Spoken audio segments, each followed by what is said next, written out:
Благодарам заменик председателя на собранието. Не сум задоволен од одговорот на прашањето кое што беше во врска со загадувањето на воздухот со опасен мазут. Ќе бидам задоволен премиер кога ќе има завршница оваа афера. Точно е тоа, не се поминати 14 дена, но еве во овие 7 дена немаме ни некоја да си најава. Еве да не бидам јас песимист, да оставиме на времето, се надевам дека ќе излеземе со конкретни бројки, но и да бидат казнети сите тие сторители. Во делот на кодексот на однесување, јас се извинувам што го спомнав името што не е тука, но и вие како премиер треба да се извинете. Вие го спомнавте господинот Мицкоски и тој не е тука.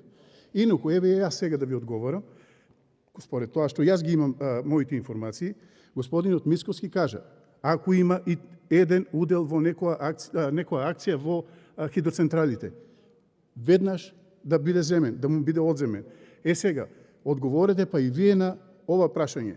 Дали вие ќе се откажете од уделите или вашето потесно семејство во уделите кои што ги имате во Дравас инженеринг, Сара инженеринг, Сара Јавор инженеринг, Еленица и така натаму и така натаму. Мене ова ми се чини дека завршницата е како она во поговорката.